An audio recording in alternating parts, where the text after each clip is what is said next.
जय हिंद दोस्तों, MiG-21 NCC army में आपका स्वागत है। हम लोग आज जानेंगे कि सर्टिफिकेट एग्ज़ाम के लिए एनसीसी सर्टिफिकेट एग्ज़ाम के लिए क्या क्या योग्यताएं होती हैं, क्या क्या एलिजिबिलिटी चाहिए। हम ले लेते हैं, एडमिशन ले लेते हैं कॉलेज में जहाँ भी रहते हैं, स्कूल में।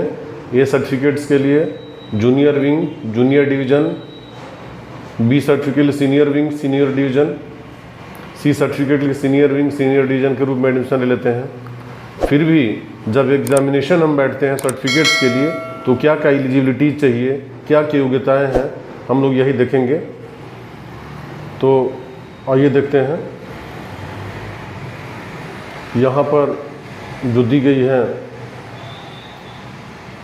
एलिजिबिलिटीज़, जो एलिजिबिलिटी है उसको हम लोग देखेंगे।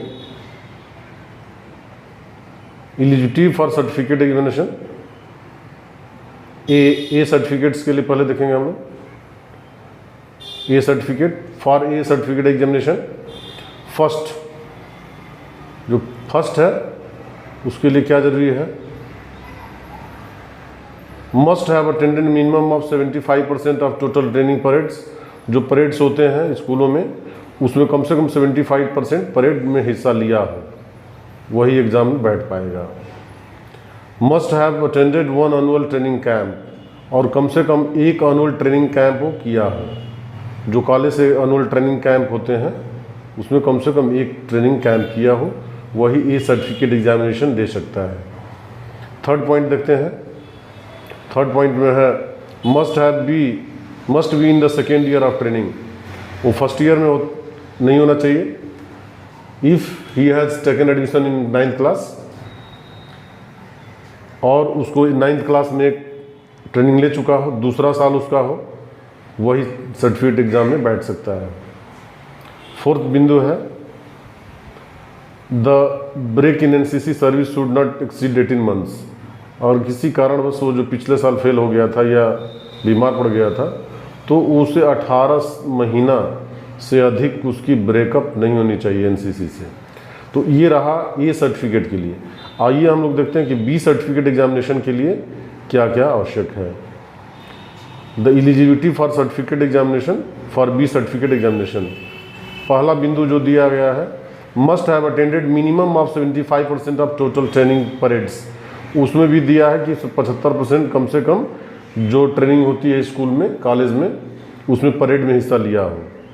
उसमें एनओ सर के द्वारा, जो एनओ होते हैं या पीआई स्टाफ जो होते हैं उसमें ट्रेनिंग प्रदान करते हैं, उसमें हिस्सा लेना चाहिए। Must be in the second year of training, और यदि वो सेकेंड ईयर में होना चाहिए। अगर 11 में एडमिशन लिया है तो 12 में वो परीक्षा दे सकता है। यदि बीए फर्स्ट ईयर में लिया है तो सेकेंड ईयर में एग्ज़ाम दे सकता है।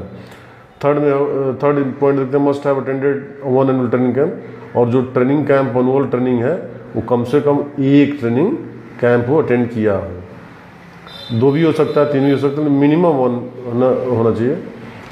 फोर्थ पॉइंट देखते हैं, the break of NCC service should not exceed 18 months. इसमें भी ऐसा है कि वो तबीयत खराब होने से या कोई कारण हो सकता है, उसमें 18 मंथ से अधिक का ब्रेकअप नहीं होना चाहिए। आइए हम देखते हैं सी सर्टिफिकेट एग्जामिनेशन के लिए उसकी क्या एलिजिबिलिटी है। The cadet must have pass B exam certificate. जो बी सर्टिफिकेट पास किया वही सी में बैठ सकता है। पहला इसकी शर्त हो गई। दूसरा शर्त है must have attended minimum of 75% of total training parades, और टोटल ट्रेनिंग परेड्स का 75% वो परेड किया हो कॉलेज में। Must be in the 3rd year of training, और वो 3rd ईयर ऑफ ट्रेनिंग हो। If he has taken admission in BA first year, he should have attended B certificate exam, and in 3rd year he will take C certificate exam. And 5th, the break in NCC service should not exceed 18 months. और जो उसका जो exceed नहीं होना चाहिए, 18 month से अधिक नहीं होना चाहिए उसके गैपिंग। तो इस तरह से हम देखें कि इसके सर्टिफिकेट एग्जामिनेशन के लिए क्या क्या एलिजिबिलिटीज़ हैं, और फिर हम आगे फिर नई जो सूचना होगी हम अपलोड देंगे। यदि आप नए हैं तो चैनल को सब्सक्राइब करेंगे और शेयर लाइक भी करेंगे। फिर अगले वीडियो मिलते हैं। Thank you so much.